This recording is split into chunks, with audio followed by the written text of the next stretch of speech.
Oscalino, por favor. Bom dia, ministro, bom dia, vereadores e vereadoras, senhores assessores, secretários presentes.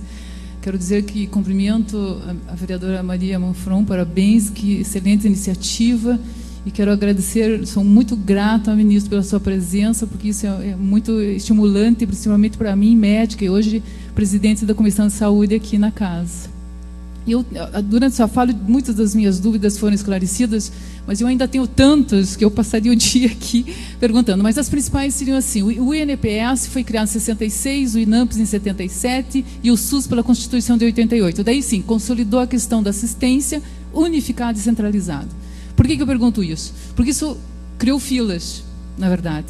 E hoje a gente vê filas de pessoas esperando os exames simples, hemograma, mamografia, etc, etc. Então, por que não repensar, isso fica um questionamento, e se o Ministério está pensando nisso, em novos credenciamentos? Por exemplo, médicos não conseguem se credenciar pelo SUS, eu não consigo, como médica, me credenciar.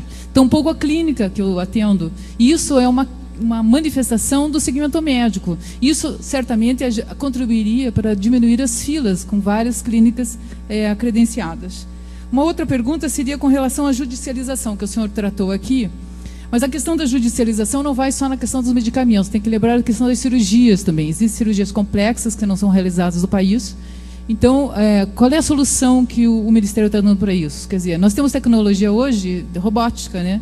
Então, isso poderia ser facilitado, de repente, pelo Ministério. E qual seria o caminho que o Ministério está tomando em relação a isso? E, finalmente, com relação à questão do revalida, ministro, eu sou médica. Então, a gente, o olhar do médico sempre assim, são médicos autorizados, mas não são médicos que fizeram revalida, portanto, no nosso olhar, não são capacitados. Existe uma grande preocupação para a assistência que é dada à nossa população. Muito obrigada. A questão a Maria Letícia falou, bom, como você é médica, vou responder mais tecnicamente. O CISREG, ele precisa funcionar no Brasil todo, né? Nós temos que ter um sistema de regulação, uma fila única para todo mundo. E não é assim que funciona na prática. Tem muita gente que tem a sua própria fila, que faz o seu próprio favor, que atende ou não atende conforme o seu interesse. Isso não pode ser, não se viabiliza no modelo do SUS. Então, nós precisamos, a questão de ampliação de credenciamento, não vejo, isso é uma decisão do gestor local, né? Não é um problema do Ministério, mas eu posso verificar aqui se há muita demanda de credenciamento de novos serviços, que para nós é bom, quanto mais gente trabalhando, menos filas nós teremos. Não vejo nenhuma dificuldade nisso, mas a ação do SUS é descentralizada. Quem executa, municípios, estados, filantrópicas, né? Nós não executamos serviço de saúde. Então a gente vai avaliar, vou ver esse assunto com o Baracho aqui, como está funcionando em Curitiba.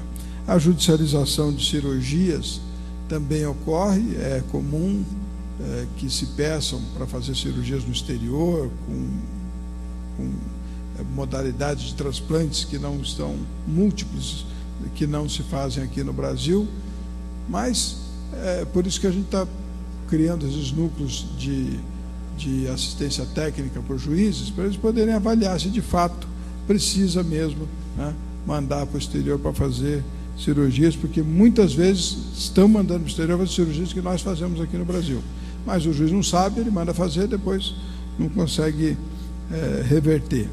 A questão do revalida, todos os médicos do convênio, cubanos ou não, e muitos brasileiros formados no exterior também, que trabalham na nossa Mais Médicos, eles não têm a obrigação de fazer o revalida pelo convênio que foi firmado, mas também só podem trabalhar nesse programa, né?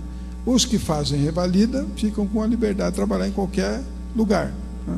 Então, para nós, governo, né, o que interessa é poder dispor de profissionais para aqueles locais onde ninguém quer ir, né?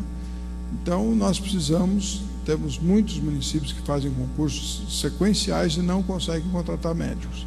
E também a Constituição brasileira diz lá no artigo 47 que o teto de salário do município é o salário do prefeito. Então, muitos municípios pequenos, o salário do prefeito não atrai o médico.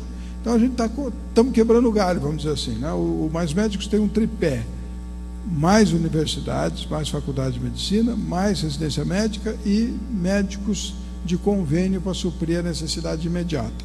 O que se espera é que a médio prazo esses tantos profissionais que vão ser formados ocupem todos esses lugares.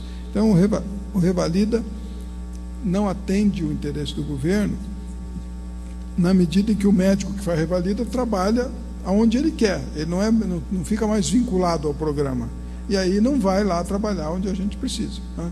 Então é por isso que eventualmente, não foi eu que fiz o convênio, mas quando foi feito com esta lógica.